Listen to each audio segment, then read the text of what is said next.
১৩তম BCS Bangla প্রশ্ন বৃষ্টি।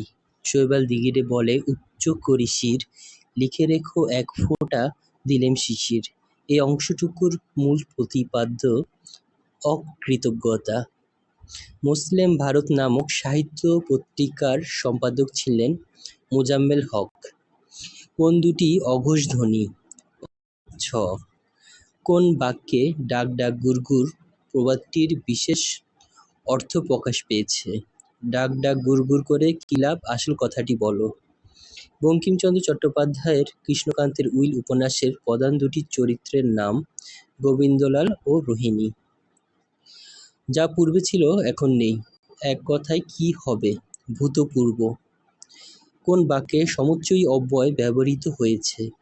লেখাপড়া করো নতুবা ফেল করবে। কোন সালে রবীন্দ্রনাথ ঠাকুরের জন্ম শতবার্ষিকী পালিত হয়? ১৯৬১ সাল। ইসলামের ইতিহাস ও ঐতিহ্য কোন কাব্যের উপজীব্য? সাত সাগরের মাঝি ফররুখ আহমদ। অনল প্রবাহ রচনা করেন কে? সৈয়দ ইসমাইল হোসেন সিরাজী। কোন বাক্যে অসমাপিকা ক্রিয়া ব্যবহৃত হয়েছে? আমি ভাত খেয়ে স্কুলে যাব। জীবনানন্দ দাশের রচিত কাব্যগ্রন্থ ধূসর পাণ্ডুলিপি। বন্যেরা বনে সুন্দর, শিশুরা মাতৃকোলে।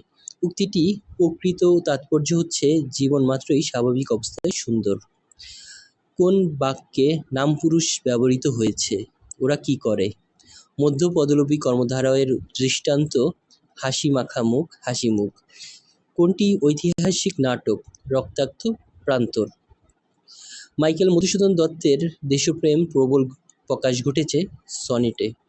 মানিক বন্দ্যোপাধ্যায়ের পদ্মা নদীর মাঝি নামক উপন্যাসের উপজীব্য জেলে জীবনের বিচিত্র সুখ দুঃখ।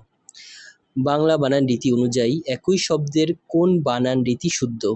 হাতি হাতি। গোপ খেজুরে এই বাগধারাটির অর্থ নিতান্ত অলস।